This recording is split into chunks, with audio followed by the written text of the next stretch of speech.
Ron, we are. Okay, I will call to order the May 27, 2025 meeting of Town Council. Um, let's start with a salute to the flag, please. I pledge allegiance to the flag of the United States of America and to the republic for which it stands, one nation, under God, indivisible, with liberty and justice for all. Thank you.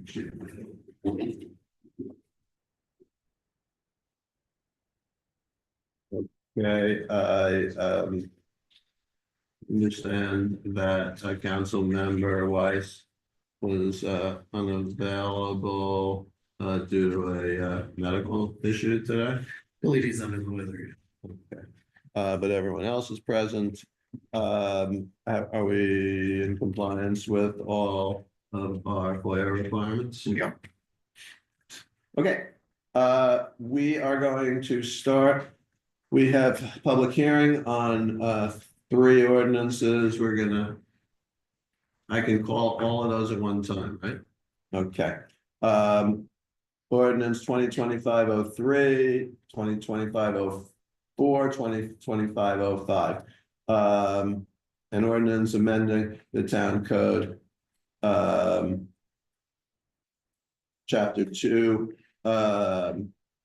administration, dealing with expenditure of funds. 04 is officers and departments to establish town departments, and 2025-05 for to address the financial administration and purchasing requirements. So I'm going to open the public hearing on all 3 of those ordinances right now. Do we have anyone here to speak on those public hearings? Anyone on Zoom? Pete? Nope. No? Sure. Okay. Well, we'll close that. We'll close that public hearing. And I missed the minutes from the April 22nd meeting, which were so expertly done by our town clerk. And we should approve them. So does anybody have any comments on them first? Any changes requested? No. So if someone make a motion, please, to. Is there a second? Second. Okay, discussion. All in favor, say aye. Aye. Okay, the minutes are approved as written. And now let's move to the proclamation in support of National Beach Safety Week, which is in everyone's packet. I've already signed it. So I think, Robert, I'll read this. You know what? Abby's not here to take a picture of this. I've got, This is within your job description then? it is now. Okay, good. Okay, I'm gonna read this because I think it's pretty cool. Whereas the beautiful coastal and island and inland beaches of Seabrook Island represent a world-renowned recreational resource. And whereas Seabrookers and visitors alike are drawn to these beaches by the thousands each year for water and beach activities. And whereas the aquatic environment has dangers, particularly rip currents that can be effectively managed through public awareness and the vigilance of professional lifeguards. And whereas for reasons of public safety, an annual reminder of the joys and hazards associated with the aquatic environment are appropriate at the commencement of the busy summer beach season. And whereas Seabrookers and visitors alike must remember, swim near a lifeguard, learn to swim, learn rip current safety, never swim alone, designate a water watcher, alcohol and water don't mix, feet first water entry, life jackets save lives, observe signs and flags, and beat the heat and block the sun. Now therefore, I, Bruce Kleinman, by virtue of the authority vested in me as mayor of the town of Seabrook Island, do hereby proclaim May 19 to 26, 2025 as National Beach Safety Week on Seabrook Island, and urge all residents using our beaches to enjoy themselves at the beach this year while taking appropriate measures to protect themselves and their children.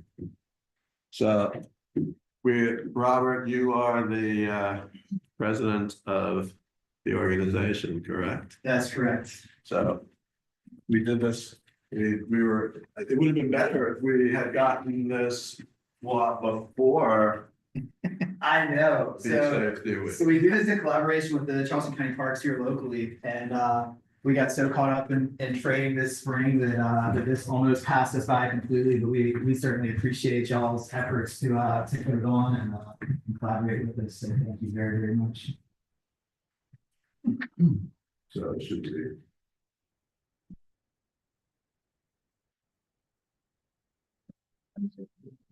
Thank you. So who gets this? I will keep it, I think we're gonna do a gold embossed logo on it before we.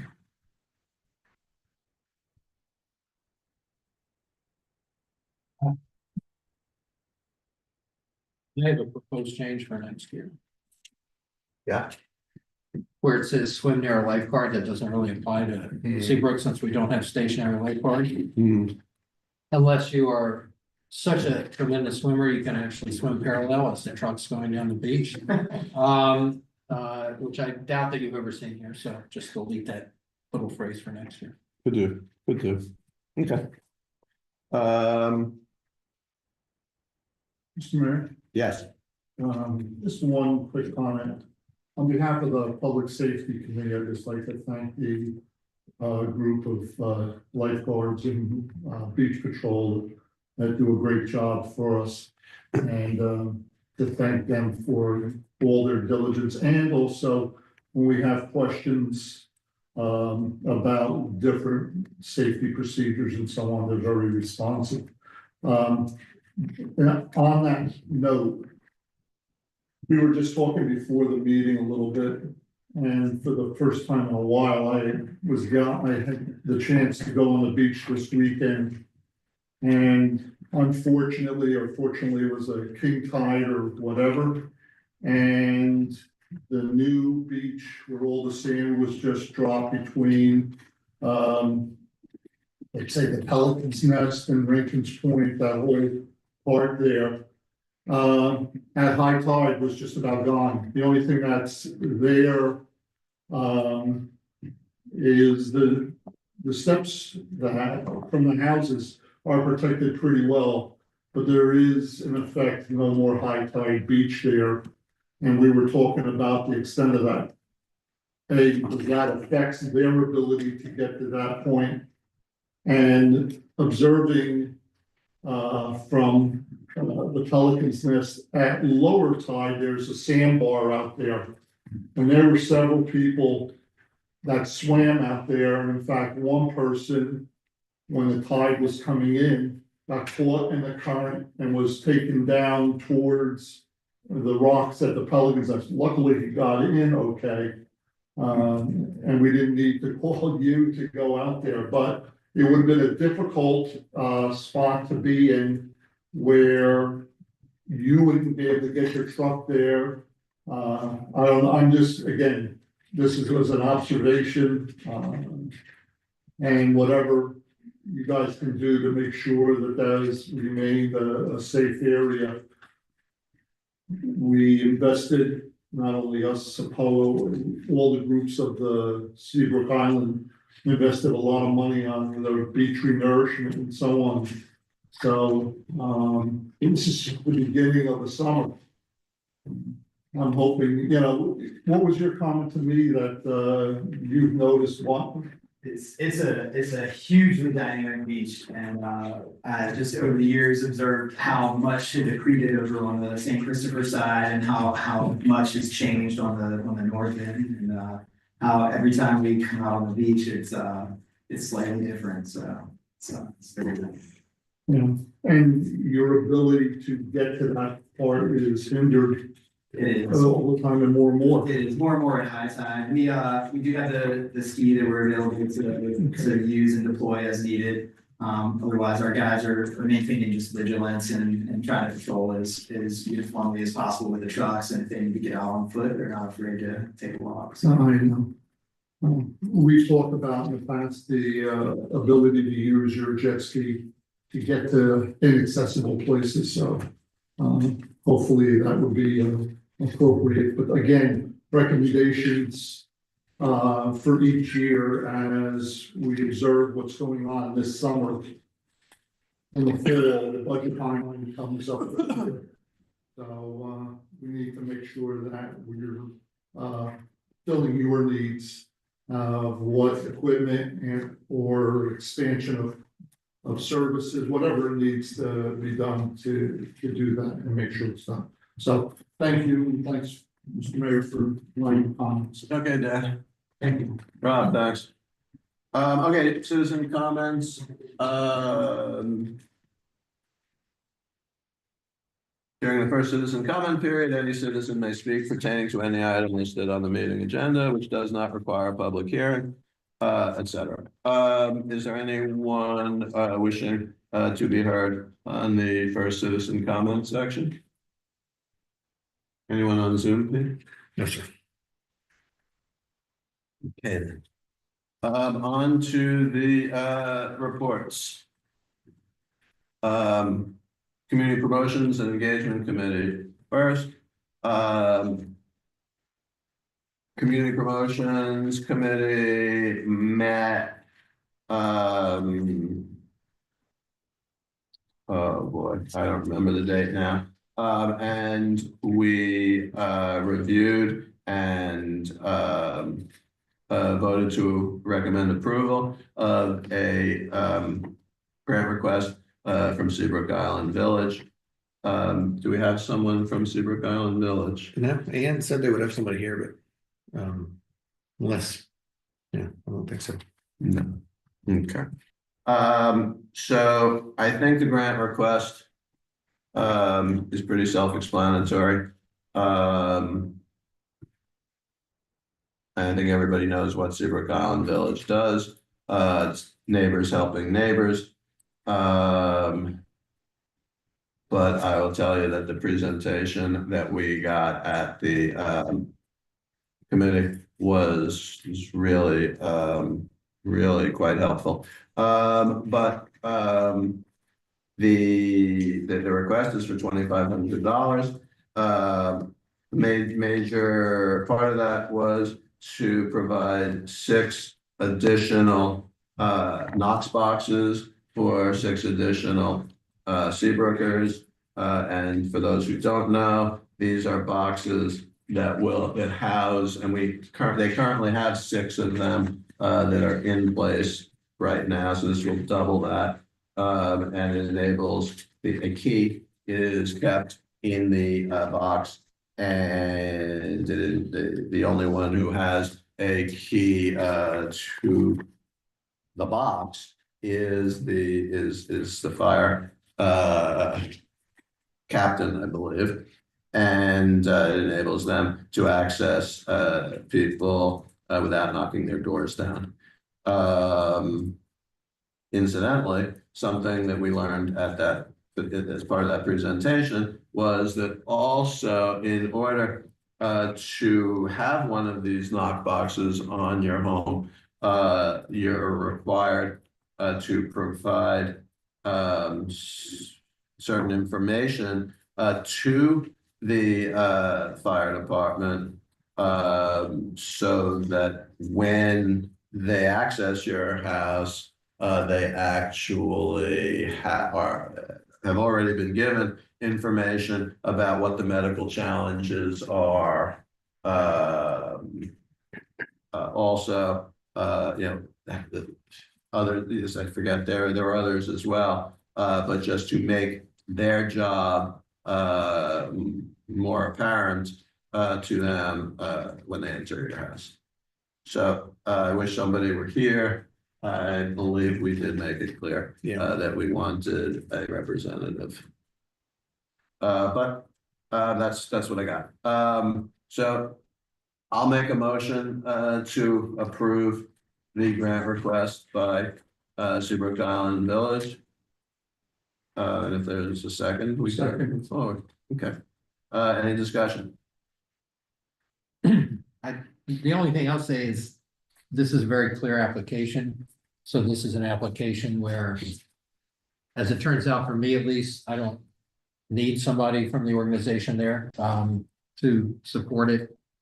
But I just don't know what it is about our town meetings that sort of coming, when their organization is about to get a grant. It's almost enough to make you think it's been taken off of Google Maps or something. So I support this. I think it's a wonderful organization. And as I said, this application is actually quite clear and in my mind, clearer than most applications we get. But I don't know what we're gonna do about the issue of getting people to appear for those times when it's not as clear. Thanks. I agree with all that. Anyone else? Okay, seeing none, all in favor of approving this grant request for Seabrook Island Village, say aye. Any opposed? It's adopted. Okay, so that is all that we have for community promotions. Environment and wildlife. Gordon is not on Zoom, right? He's not. Is this, how do we want to handle this, Jeff? You can still pick it up. Okay. Okay, we can still take it up. Let's do that. I believe the committee did recommend in favor Unanimously, and Mr. Nelson. Yeah, I saw Dr. Nelson is here. So why don't we, okay, let's call the Environment and Wildlife Committee. In Gordon's absence, I will just say that there is a grant request by Seabrook Island Turtle Patrol. And I'll, I guess, ask Dr. Nelson to make a presentation. Sure. The Turtle Patrol is a little unusual for local organizations in that we take very strong direction for almost everything we do from the DNR, the State Department of Natural Resources. They tell us when we can start, when we finish, what training we need to have, essentially all of the operation things are dictated by them. And we don't argue with that, and we're not bothered by it because they give us a lot of help. They check in with all of the Turtle Patrol groups up and down the coast in South Carolina, and they learn what works and what doesn't work. So they come to us with a pretty good understanding of what we need to do. So we're happy with that. The major expenditures we have is for I almost wore the t-shirt I had on this morning for t-shirts for our members. But we ask our members to pay for the t-shirts that they get for themselves. So there is no outside need for funding for that. We have an annual meeting where we tell everybody what happened and we thank them, but a lot of it is communication to let them know what the results for the season were in a way that allows them to ask questions and interact with the leadership. That is paid for by donations, and sometimes the POA, depending on the year, gives us a contribution towards it. But then the last group is what I'll call supplies for the beach. The state tells us what kinds of things we need to protect the nests. Mainly that's a covering with wire over them. Specific kinds of stakes, believe it or not, there's a big difference in what stake you put in as to whether the coyotes can dig underneath the wire or not. So, and those stakes, and then special colored stakes to signal whether we found a nest when we looked for it, whether we think there might be one, or we think there was a mother turtle that visited that area, but we don't think she laid a nest in it. So different colored stakes for different things. So we bought some of those things this year. We've spent about $500 to date on those supplies. And we will have more through the year. It's difficult for me as the treasurer to tell you exactly how much to spend because it depends on what the requirements are. And most importantly, it depends on the number of nests we see. We had 10 as of this morning this year. That's pretty good for the month of May. June and July are the big months for us. And so we're hoping that we'll have a normal kind of year, or maybe even better, depending on what happens from here. So we just spend this money on things that we essentially wear out over time and replace. Or if the state comes up with something that they found at Kilo or some other beach where there's a better tool, a better stake, a better whatever, we go procure those and use those. We're using wood stakes, which I thought was crazy, but it turns out the coyotes can't pull them out. And the plastic stakes don't go in far enough or aren't strong enough in the sand to stay, and they do dig up some of the nests from that. So the expenditures are for these supplies. And I expect to come close to the number we projected. I'm the one that projected it, but lots of help from the people that operate various parts of the group. And this will be, I think, our third year of doing this. And we spent most of what last year's allocation was. We chose not to play take it or lose it kind of spending. We spend on what we think we need to. So that's how we came up with the number, is by guessing from last year's experience and what the state had told us about this year. And this is a normal way for us to fund this part of it. There's no dues to be one of the members of the Turtle Patrol. We figure the fact that you're a trash collector on the beach and you protect the nests is what you pay for your right to help us help the turtles. Thanks, Bill. Any questions for Bill? No question, but you mentioned wire and stuff. You know, I've my company has donated over the past few years. If you guys need more wire, just reach back out. We can provide. But let them know, people do that. Yeah, they know. They usually call me, but haven't got to call this year. They have enough from last year to get to the season. But if they need more, I'll be glad to provide them.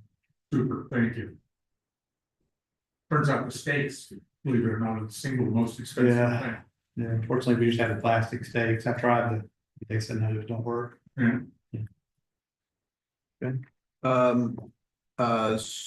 We need a motion to approve the grant request. Okay, was there a second? Second. Any discussion? It's a great presentation. Thank you. Thank you. All in favor? Say aye. Aye. Aye.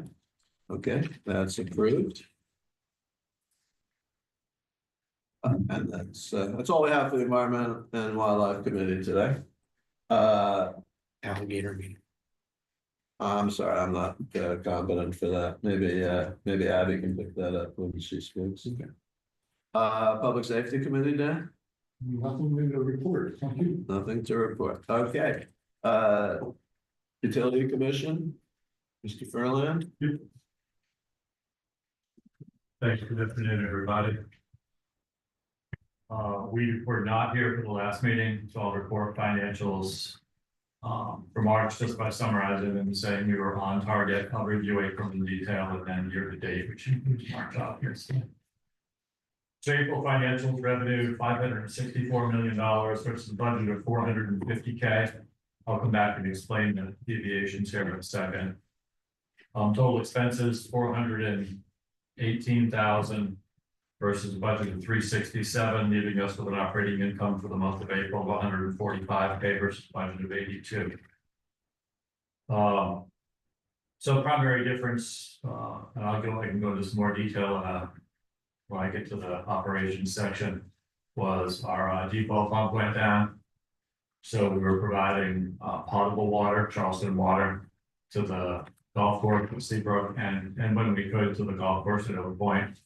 And that flows through our income statement.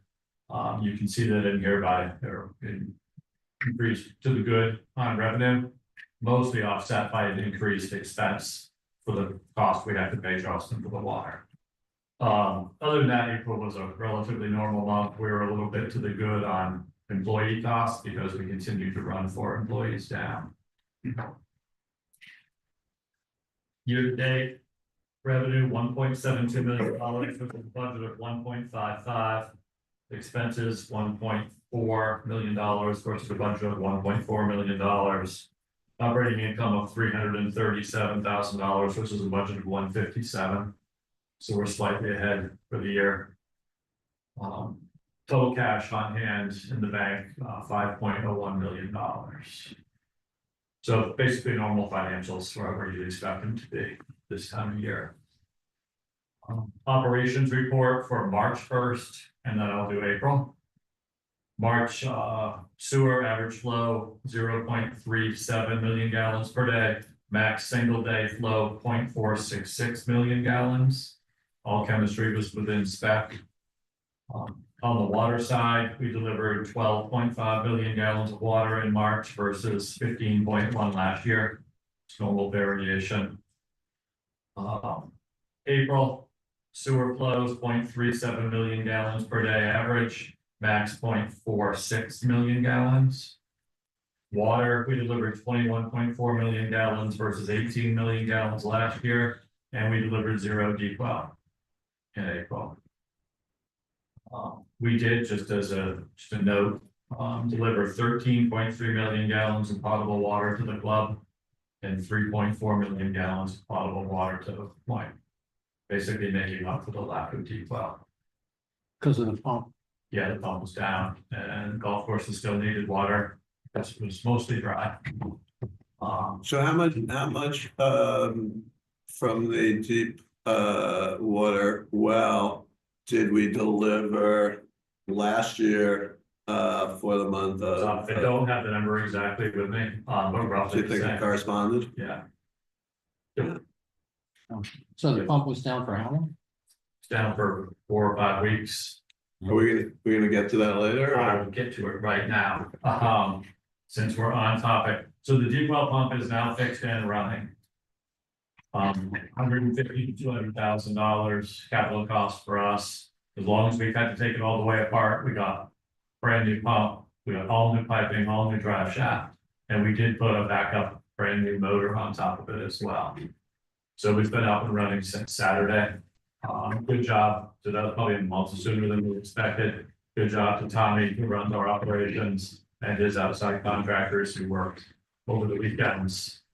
With cooperation from the town and suppose we could have them in there on Saturdays and Sundays. So anyway, it's back and running.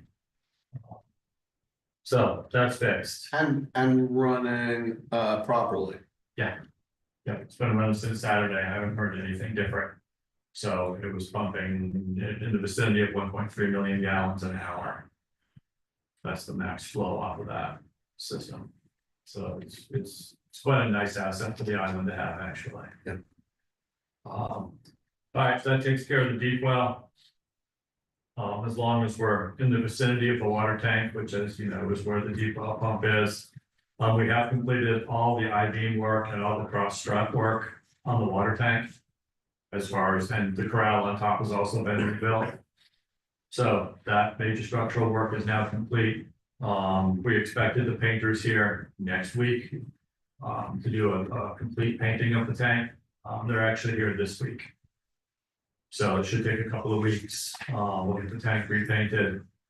And that'll complete the work scope. We can then get back with the cell companies that can move their cell equipment from that temporary tower back to the top of the water tower and take down that tower. And hopefully, I mean, we have no control over what they put back on the water tower, but hopefully the cell companies will put back some new equipment.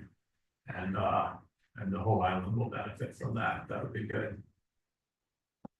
Jim, when they set up at the temporary tower, did they literally just move the old equipment over? That's my understanding is they just took everything that was on the top of the tank. And they may not have even moved it all, but they didn't put anything new on the tank tower. But the whole idea here is that with a structurally reinforced water tower or water tank, they can put new and or heavier equipment if needed up there. And that's it. We have zero control. Yeah. As to what they do or don't do, but that would be the hope. But does somebody communicate with them to let them know you are now able to put better equipment because we had construction? Yeah, well, to go back to the original cause of the work was the cell companies coming to us actually and saying, hey, we want to put different heavier equipment on top of your tower. We've done the analysis. We think it should be strengthened in order to do that. So they were the originators of this, and they also paid for the great majority of the work. Well then, there's So there- reason to be hopeful There, that the equipment will be a different grade up. You're when they correct. Replace it, okay. correct. So that would be good. We could get all that done. We projected end of the summer. Hopefully we'll be done before that. Okay, the pond project. This is our $12 million pond expansion project, remains on schedule. We're about done with the first half of the project, and we cut the pond in half. We're working on one side, using the other side, and then we'll flip it. So we remain on schedule and on budget for that project. We have filled 2 open positions. We'd expect those folks to start in the next couple of weeks, once they get through the onboarding process and physicals and whatnot, so that would be good. That's all I have. The positions that are open still or remain 2 open, positions remain open, yeah. these are all in the field, right? For the most part, there could be some equipment operations on our processing site. But the bulk of the work, especially folks if they're starting new with us, would be more field positions. Right, could be working the water side of the business or the sewer side of the business, or both. Any questions for Jim?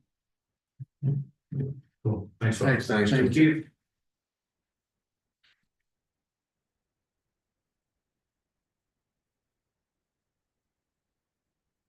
Okay, mayor's report. I don't want to, I don't want to take away any of Abby's report, coming right up, but so I will, rather than, pitch, our upcoming meeting, I believe, for Thursday. Thursday, Disaster Awareness Day. 10 a.m. at the club. It's going to be the best disaster awareness day ever. So it's going to be different than in the past. I would argue more substantive, but I'll let Abby pitch that. We also have Disaster Recovery Council meeting upcoming. So that is on June 17th. And I think that that is an important meeting, and we have been working on a really intricate fact pattern for the simulation that we do every year. And so it's all members of Disaster Recovery Council. This will be, again, it'll be a great meeting and very helpful in the event of a disaster in the upcoming season. That's all I got. I look to Joe for a report of the town administrator. Thank you, Mayor. Normally this falls under Tyler's report. So I'm gonna step on his toes for a minute and do a quick update on short-term rental renewals and the implementation of the new ordinance. So our deadline for those to apply who had a permit in the prior year to be exempt from the new cap provisions was April 30th. We've been going through processing all the applications that have come in. We had hoped with our new Citizen Serve online permitting platform that we would have had larger participation. Unfortunately, we've had, by my count, about 88% of the applications that came in were either by paper or email. So what that means is someone has to do the very labor-intensive work of entering all that information into Citizen Serve. So it has slowed down the process somewhat. To date, we've had issued processed, paid, issued, right around 150. We have, and these were going through, because all of them have not been entered into Citizen Serve yet, so trying to pull all the ones from the year end last year. We have received at least 575. The breakdown of that, and those are exempt ones that had one as of the end of last year. 472 inside the overlay, 103 outside the overlay. There may be a few stragglers who we didn't have in our folders yet. That's why I use the phrase minimum of 575. So those are all being processed currently. On top of that, we have at least 20 that have been classified as new short-term rental permits. 20. I use new with air quotes because of how the ordinance was worded. So in order to be exempt from the cap, you had to get your new permit application in on or before April 30th. So ones that had one as of last year who submitted it after the 30th are treated as a new application. If they didn't meet the minimum income threshold to be grandfathered, those are all treated as new applications. So we do have at least 20 new. Some of them are actually new, newly entered into the rental program. And then we have 6, if I can read Beth's writing, that's either a 5 or a 6. I think it's a 6, provisional. So almost all of those are single family, so they would be outside the overlay. So if we're at 103 and we have probably 5 out of the 6 provisional, I expect we're probably going to be right at the cap once we get everything processed for this year for the outside the overlay, the single family area. I do expect once they're all processed, we will likely have some space inside the overlay. That's the multifamily, the townhome, condos, villas, and the beachfront properties. For comparison, we closed out the end of the 24-25 permit year. We had 624 total active. That was 508 inside the overlay and 116 outside. One of the things that slowed us down a little bit on the front end was we did have a bunch of them come in before the end of April and applied for a 24-25 permit, which allowed them to be exempt from the cap when the new permit went into effect May 1st. So probably I would venture 10 days to 2 weeks, just clearing that log of the ones that came in within the last couple days of our 24-25 permit year. So where we finished, we were under the cap inside the overlay and over outside the overlay. We won't have those firm final numbers probably for a couple weeks. But once we do hit, assuming we do hit the cap outside of the overlay, which is set at 110, at that point, we will start our waiting list. So if we have any new ones that are already in the pipeline, those will be first on the waiting list. And then any new ones that come in going forward will also be added to the waiting list, and permits would only be issued as they become available. I think that's all I have to say about that. Joe, what's the overlay cap again? Inside the overlay is 557. So we're well within that one. Good.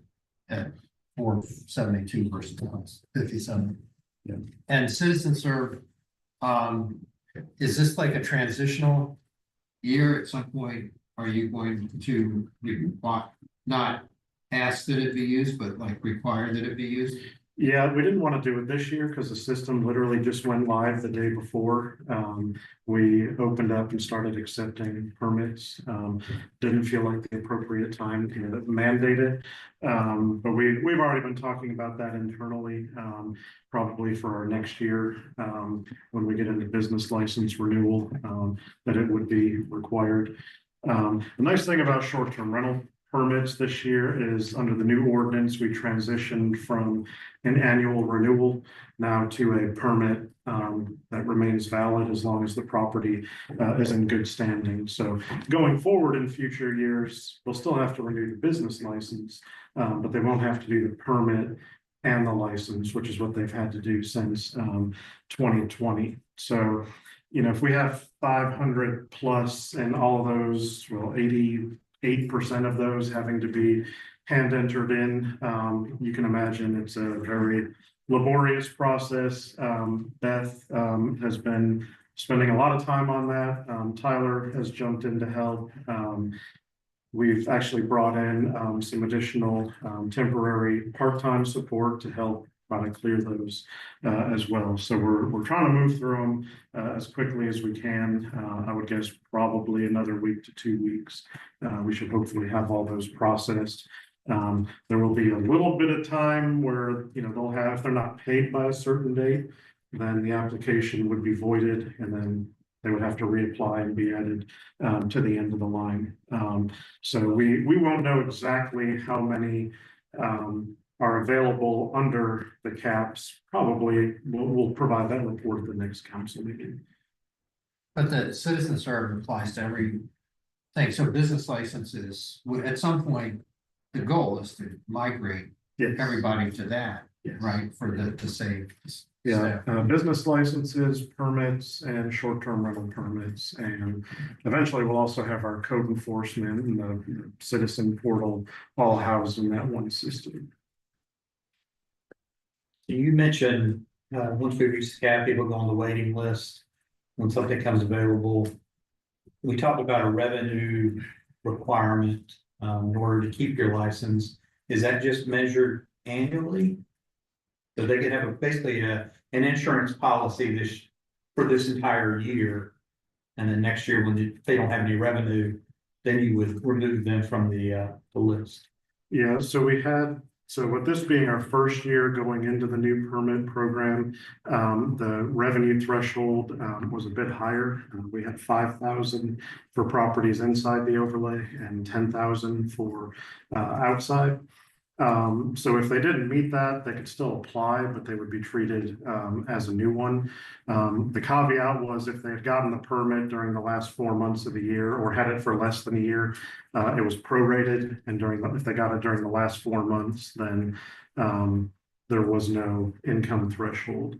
Going forward, they'll have to report all of their income and number of stays over the course of the year, and they'll have to report with the business license renewal. So once we start accepting those in probably end of March, early April of next year, we'll have all that data. So they'll have to report and meet the minimum income threshold and the minimum number of stays. I think it's 15 nights of rental activity, and I don't remember the threshold for income right offhand, but anyone who doesn't, then the permit could be revoked either for failure to provide that information or what we call and defined in the ordinance as negligible rental activity. And if that were to happen, then they would be removed and it would open up a spot for, you know, whoever the next person was on the waiting list. Anything else from Joe on this? I just want to add one thing to Joe's comments, and that was really helpful and important to keep in the forefront.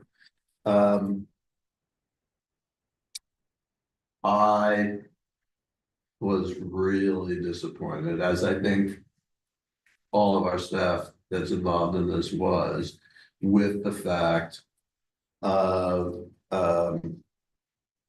essentially minimal amount of the applications being submitted electronically. We had discussions about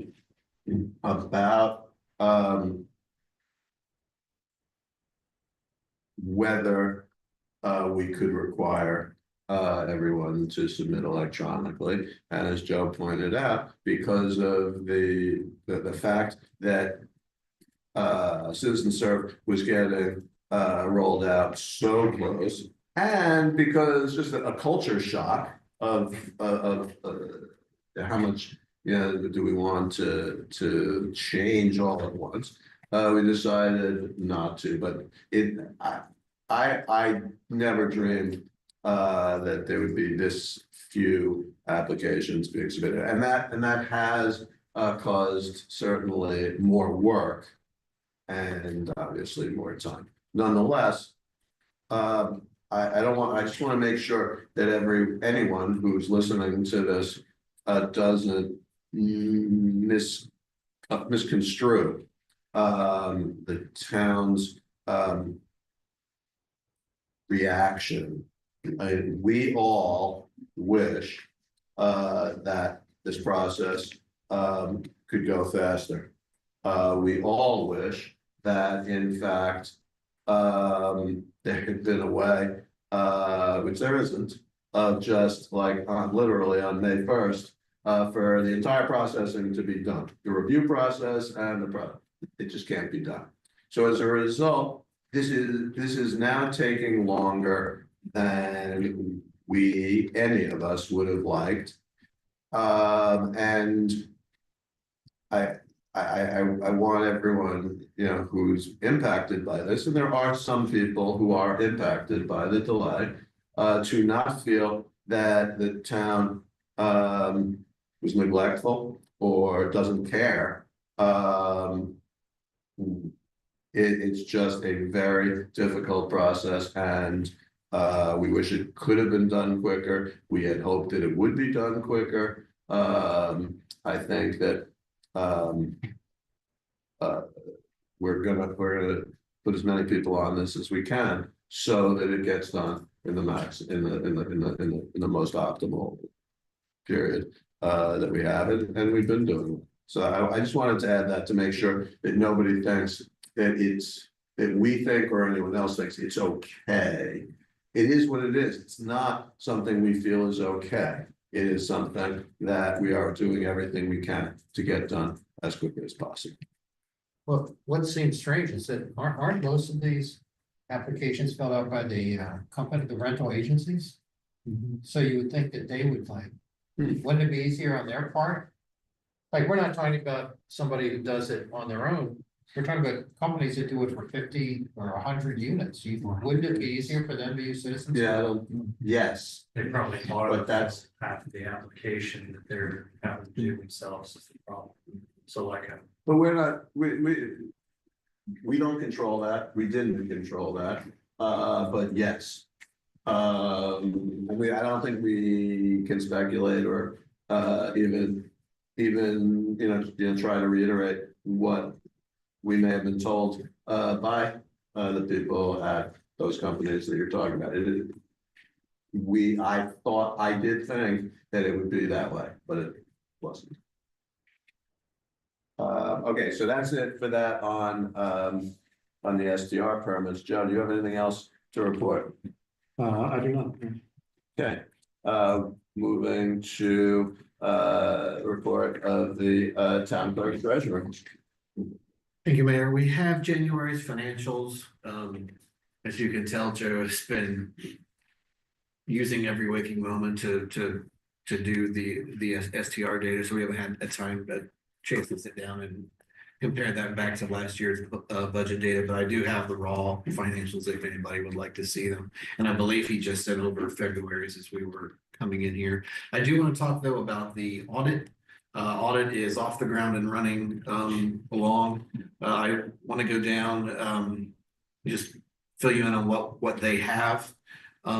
They have a detailed accounting of our bank account through from last January one up through this March. So they requested that. Payroll tax returns, legal fees that we've paid out. All of our retirement contributions to PIBA and accounting of those. Bank reconciliations, bank statements, obviously. Franchise fees.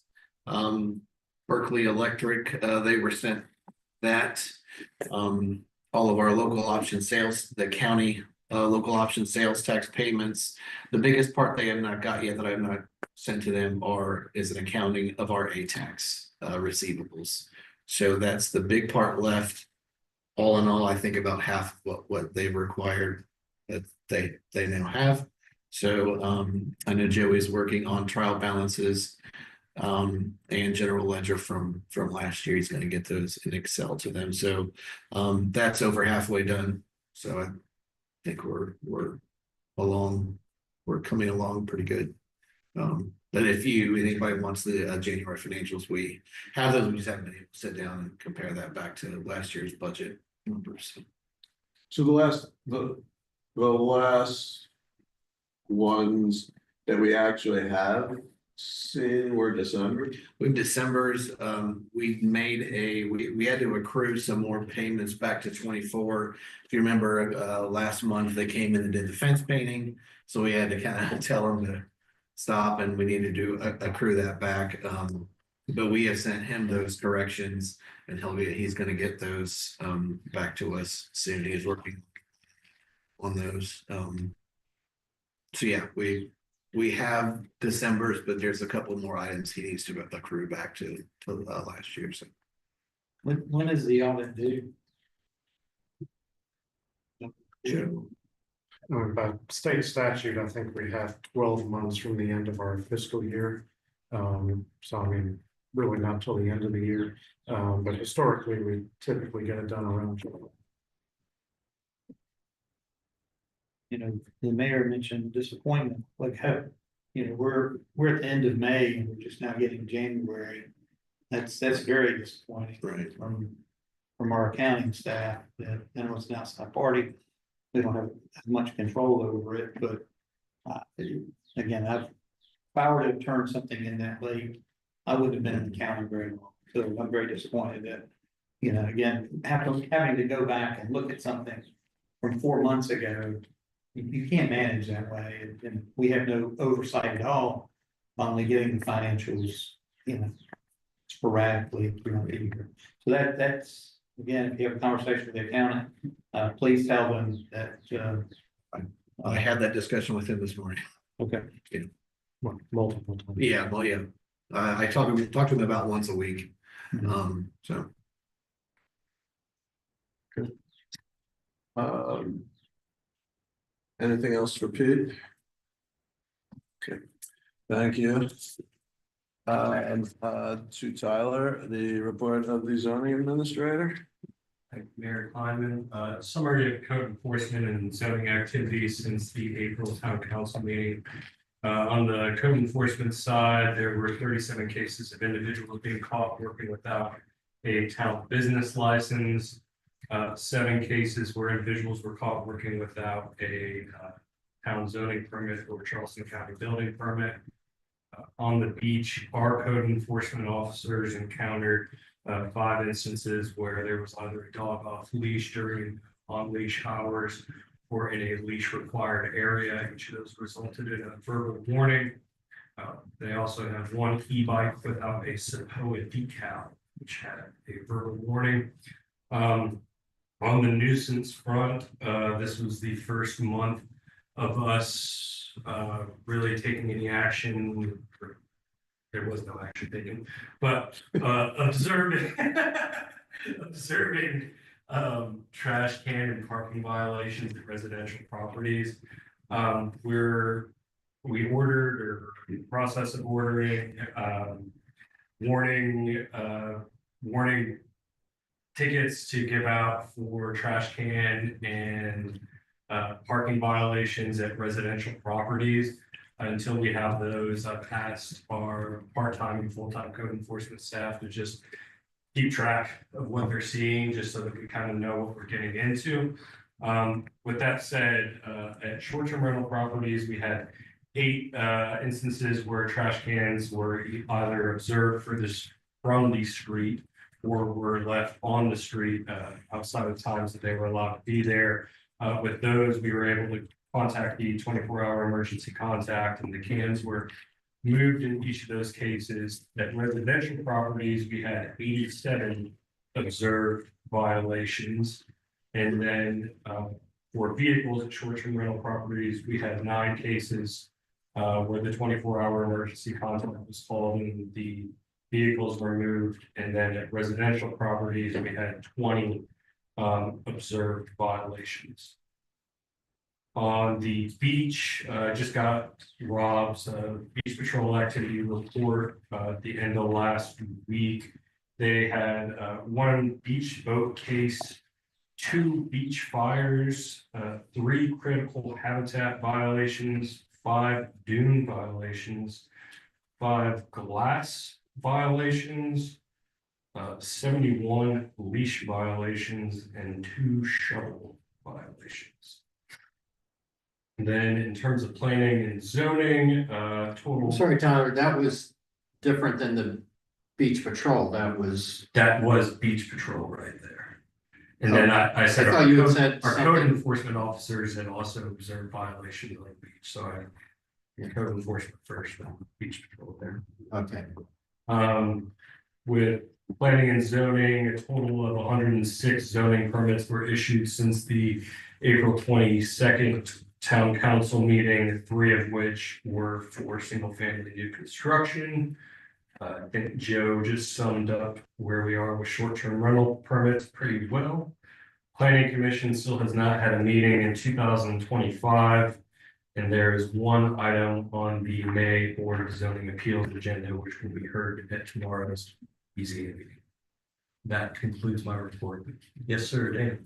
Did you just say that the code enforcement people for residents observe 70 something or 80 something? 87. 87 trash can violations and 20 vehicle.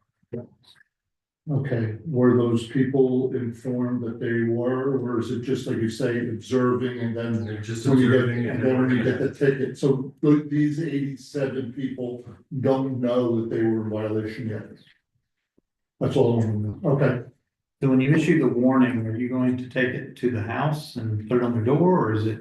I assume it's either going to be the mailbox or the trash. Usually they stick it on the trash can. Those don't blow off? It's usually a sticker. And once you do that, so you've ordered warning stickers, which is great, and hopefully we all hope that it only takes 1 warning and that will resolve that situation going forward. What's the plan if, like, the next week, the house that you left the warning at, they've done it again? They'll all be logged, and the code enforcement officers will have access to that when they're out in the field.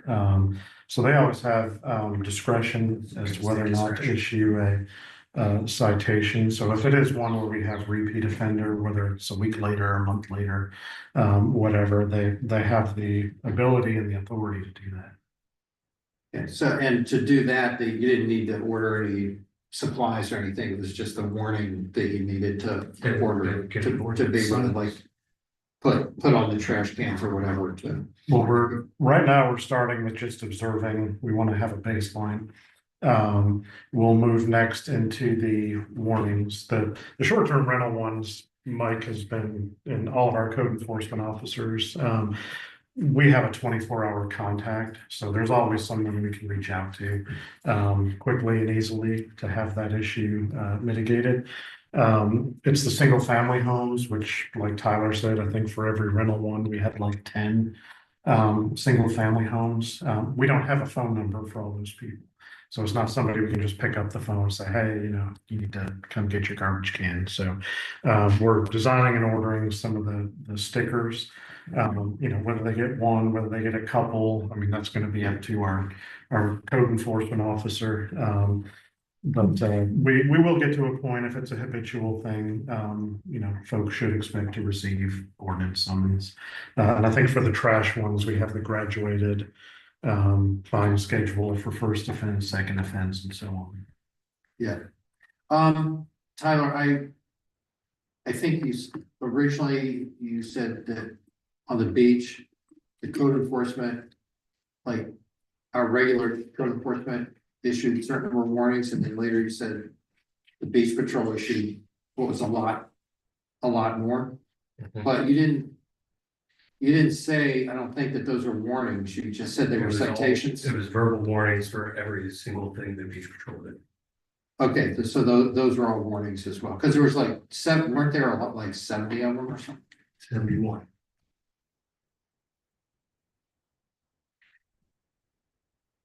Tyler, what time duration, what time period did those numbers cover? Like from when to when? For who? So the Beach Patrol would have been the month of April. Ours is April 22nd through Friday. Or through Sunday. Through Sunday. Since the last council meeting. Sorry, Monday.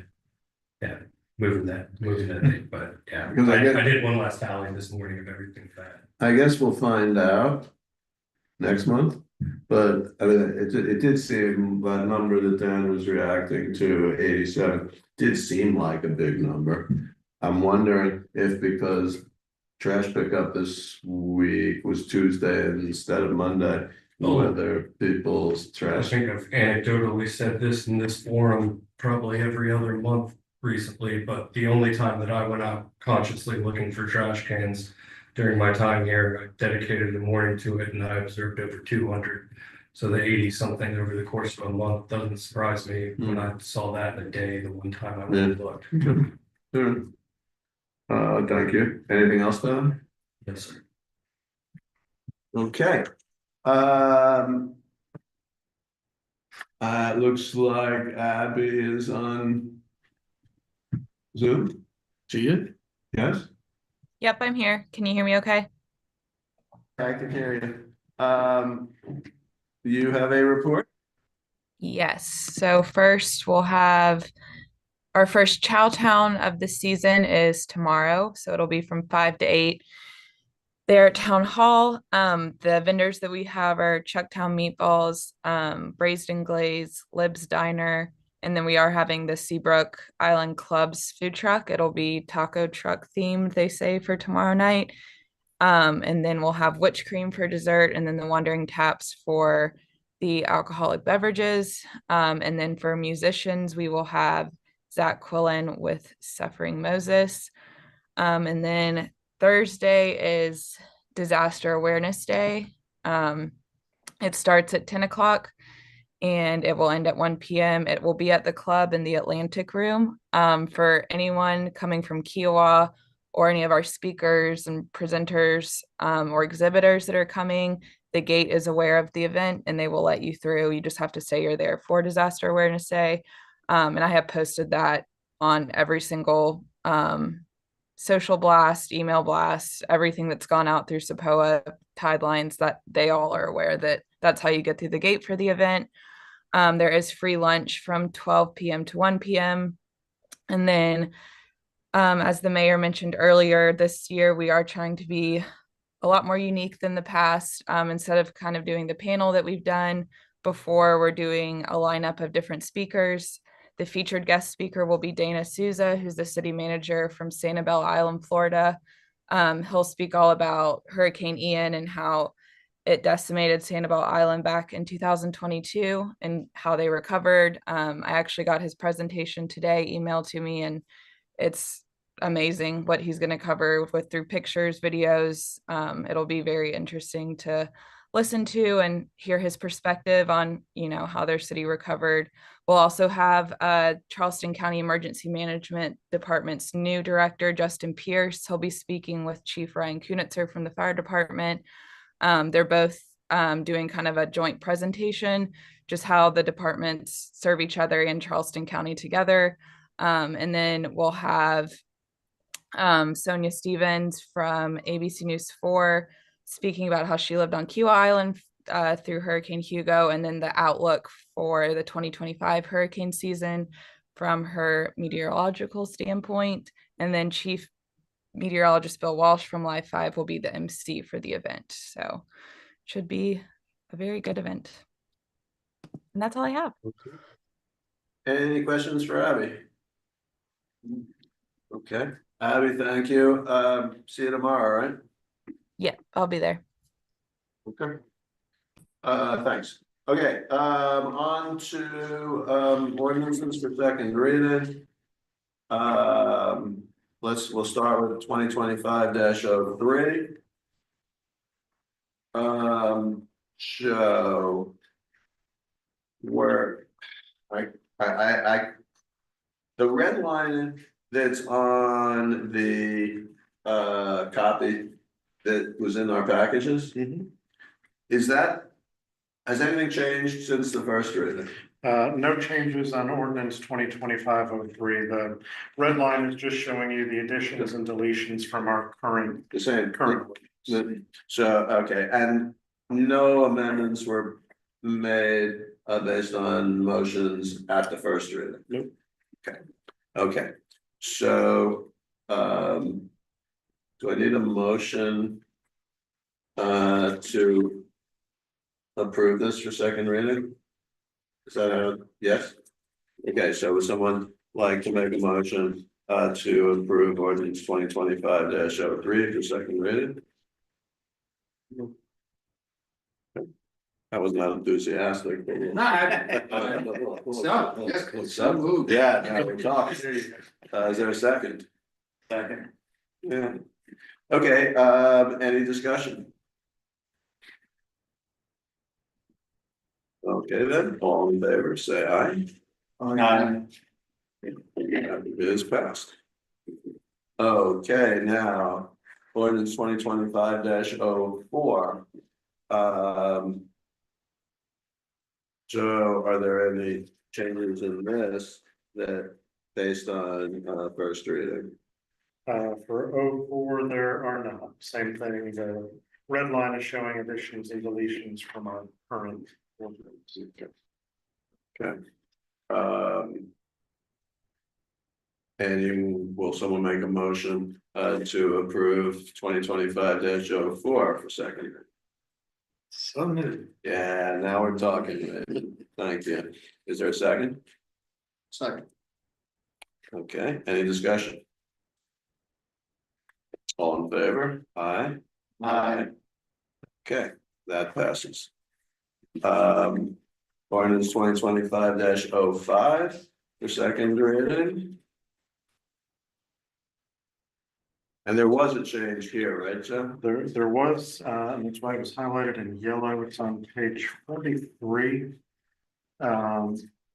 This was after some discussion we had about amending the language we have about purchasing off of a term contract and purchasing cooperative. Initially, we had just added a sentence at the bottom. And a question was asked, well, we had some language in there that if the purchase was not specifically budgeted, or if the price exceeds the amount, then the mayor, subject to his authority in section 2602 D1, which gives the mayor control over administration of the budget as long as the total bottom line is not exceeded.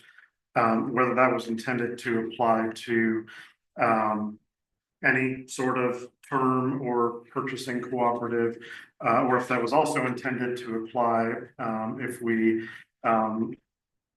had the option of buying off a term contract, but could find it locally, same product at or below the term price. Does that same provision apply to that? So what I did, I just broke them out into 3 paragraphs.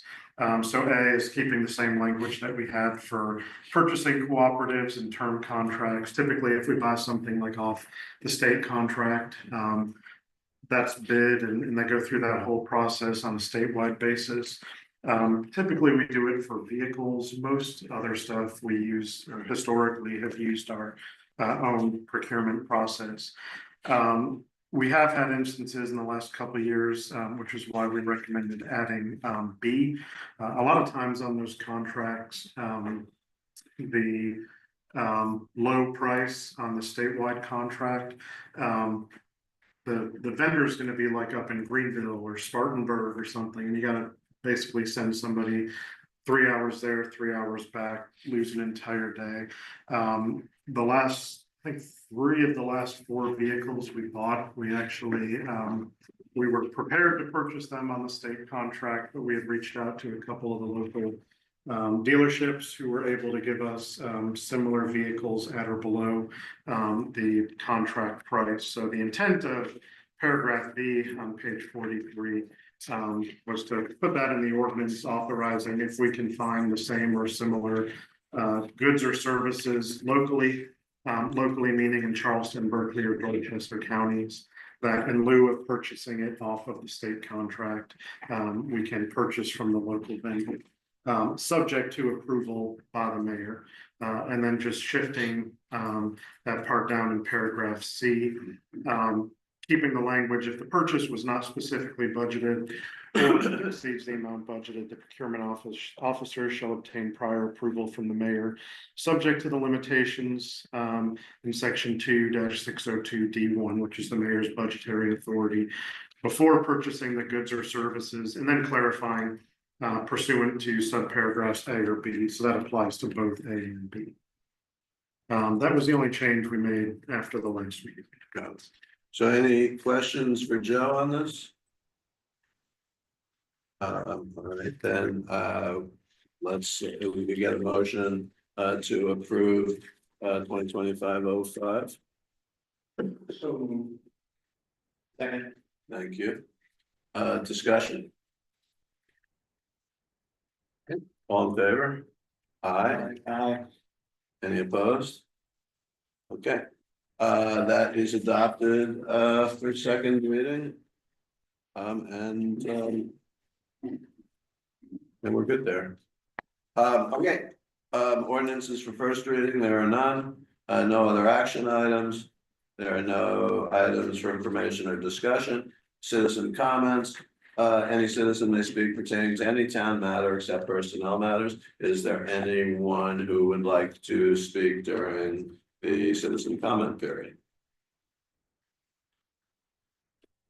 Anyone on? No, certainly, okay. Seeing none. Council comments. I just have one comment that I think is a good thing.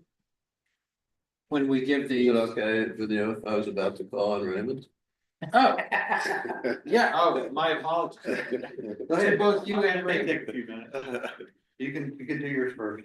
No, you. I'm in charge here. Oh, you're in charge. I was about to call on Raymond. I actually have a few of them. One, the attorney can, this should be an easy one. So we talked about ordinance, we passed ordinance 2502, which basically moved 4-year term. Again, I still think the benefit is the staggered piece of that. So some of the questions, additional questions that's come up since the last meeting. One is term limits. Why cannot in South Carolina, we can have a term limit? That, Councilman, is a great question. Happy to get you some authority on that. But as noted by the Attorney General, I want to say it's 2010. Happy to provide you with the opinion is that the consensus is that any sort of power the council may have to vest in term limits would need to be a construct of either state law or somewhere in the Constitution. As of now, it's not clear there is any state law that would authorize that. So the general opinion amongst practitioners is that that is not a permitted power of council, but certainly happy to get you more formal documentation, opinions on that. Okay, thank you. Certainly. Next question that came up was, we've passed the ordinance. So a few people have asked, why does it have to take effect for this particular election? I know, Joe, you said that we've already communicated to the county. But if what what would be required for us to delay that ordinance at this point? You would have to adopt a new ordinance. And what would be, so everybody knows, I'm just trying to make sure that anybody that's watching or has questions, that I'll be able to give them this information. I wanted to memorialize it at this meeting. So what does that requirement take? First reading, second reading, vote by council? You can explain it better than me. What would that require? Sure, so the last ordinance we adopted last meeting amended the town code to transition to 4-year staggered terms. So now that that ordinance is done, adopted, been communicated to the county. If council wanted to amend that, you would basically be starting back at the beginning. Initiating another process to amend the ordinance, essentially repealing what was adopted. If you did it on your traditional regular meeting schedule, you'd probably be talking first reading in June, second reading at the end of July. The election announcement and candidate filing starts, I think it's the first week of August. So, I mean, if it was council's desire to do that, if we can still even get that change before the county, before they start doing whatever they do to get the election going. I would recommend you'd have to do it on like a rapid expedited timeframe. Like you can do an ordinance as long as you have 6 days intervening. So if you did special called meetings, you can basically have them a week apart. An ordinance like this, I'm gonna look to Boone, I don't believe it requires a public hearing, but historically, any ordinance we do, whether it requires a public hearing or not, including the last one we did with 4-year terms, that did not require a public hearing. We still advertised and held one. So doing that just adds more time to the process. But basically that's where you would be going back to square one and amending the ordinance that was just adopted, which could only be done by a subsequent ordinance. We'd have to resend and redo the ordinance. Yes. The ordinance. So as the last meeting, I voiced concern that we may not have enough people wanting to run for a 4-year term. This particular election, you could choose between a 2 or 4-year. Do we have a contingency if we don't have enough people signing up for 4, or vice versa? We don't have, maybe everybody wants to run for 4, nobody wants to run for 2, since they have a choice. Is there some type of contingency plan for that? There is not a contingency. This is getting into election law, which is not my area of expertise. I don't know if we had candidates who didn't file for positions, if there could be subsequent petition or write-in candidates for those, or if we would have to circle back up afterwards and have a special election. I'm not an expert in the election legal side of that. I would defer more to our attorney on those questions. Probably would be worthwhile. We can just get an answer. We had to do a special election. What would that require? All right, that's all on the that particular ordinance. I've got one other just basic comment. The heavy rains we've had over the past couple of weeks, Seafield, once again driving by there, you having to go in the opposite lane to get around the flooding. At nighttime, it is a hazard, a safety concern. The people are driving down the road and I see the water all of a sudden hit that flooding.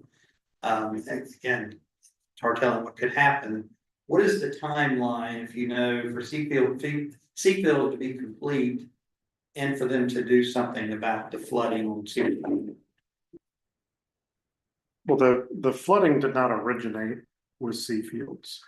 We've had flooding on Seabrook Island Road since long before I've been here. In fact, that's one of the reasons why we started the Seabrook Island Road elevation and drainage improvements. Some of what we have up there, especially the ponding in the areas along the right of way. I have old pictures and videos from before they even started clearing for Seafields. Now, it hasn't gotten better. since Seafields started construction. But a lot of that is existing, just lack of drainage along that section of the roadway, which is what we're trying to address with the Seabrook Island Road elevation and drainage improvement project. The area where there has been some ponding is where they did basically moving the outbound lane, just adding an extra lane of pavement. Obviously, that water has to go somewhere, and that's been pooling near their entrance. They have not installed their drainage, site drainage at this point. They have contacted us with a date when they would like to do that. That's one the mayor and I have discussed, because they want to do it the week after 4th of July, and which would result in some closure of the pathway.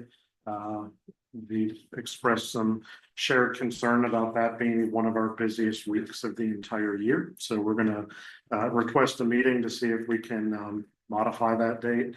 But the biggest things to address those issues are getting their site drainage on site, which they're trying to move forward and do, and then the Seabrook Island Road Drainage Improvement Project, which is still pending permitting at this point. I think it's at Army Corps of Engineers. I know Robert, anytime we have any sort of moderate or heavy rain, he's out there first thing in the morning.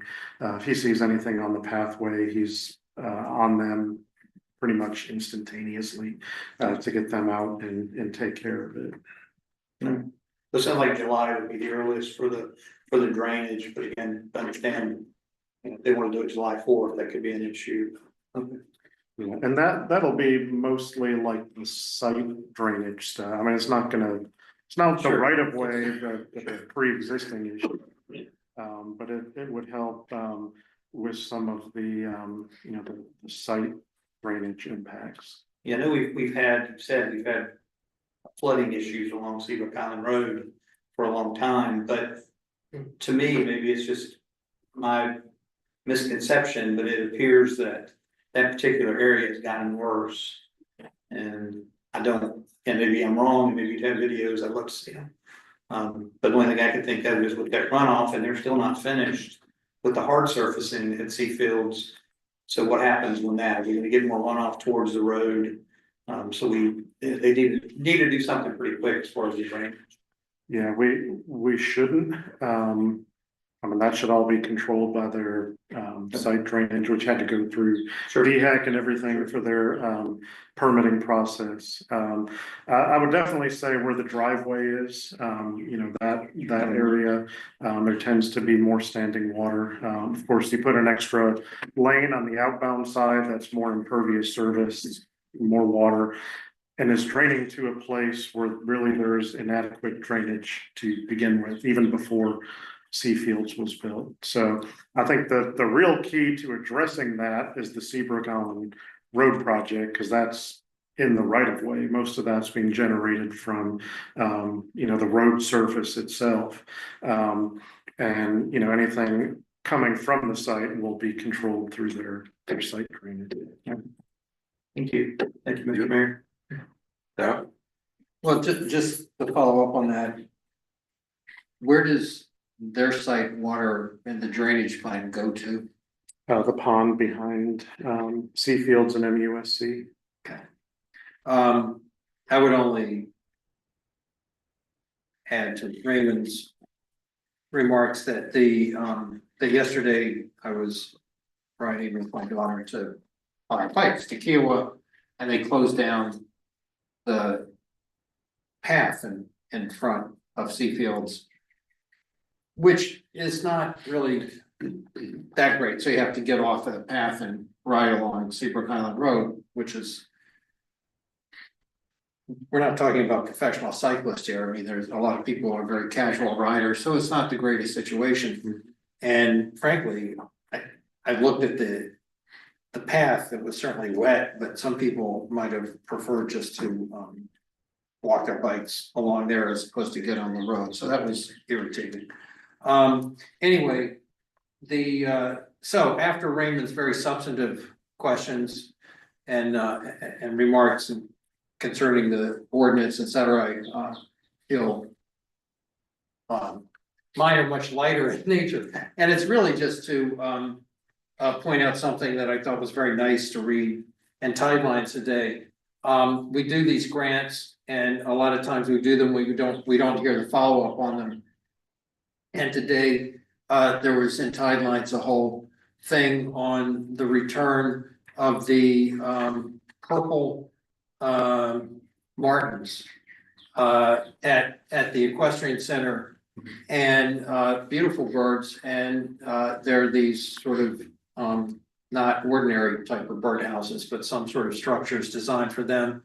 And that was made possible by a grant from council. And so the birders wrote up a very nice Tidelines article pointing out how it's not a given that they'll return, and so it's a good thing that the purple martins have returned. And it was in part due to the grant that we gave them for that purpose. So I thought that was a nice thing to read. I just wanted to point that out. That's seriously it? That was seriously it. Thank you. Dan, anything? Nothing? Okay, I just want to follow up on two things, I think, from Raymond's comments, and I can only remember one. The one that I remember was that to ask Boone, the AG opinion that you were referring to, that was from Edisto Beach, do you remember? I believe that's right, Mayor. Joe and I were chatting about it earlier. You got the copy right Yeah. here. That's correct. I mean, it sounded to me like it's pretty, I mean, I know it's only, their opinion, but it sounded pretty definitive in their language. So, I think that is not a fruitful avenue to proceed under. We'll get you a copy of it though. What was the second subject that you raised on staggered 4-year terms? Contingency. If we don't get. No, before that. No, we get term limits. Yeah, And not enough people.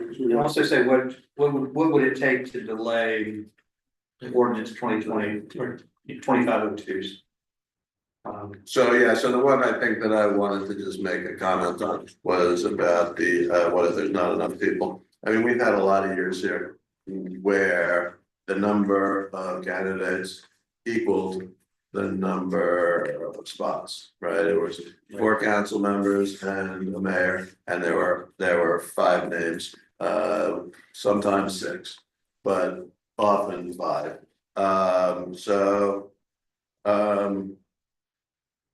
We'll have to see how it goes, but there was never, as that I can remember, there was never any sort of a hand wringing or other concern about how can we only have 5 candidates for 5 positions. So we'll have to see. Okay, that's all I've got. I think we could adjourn now.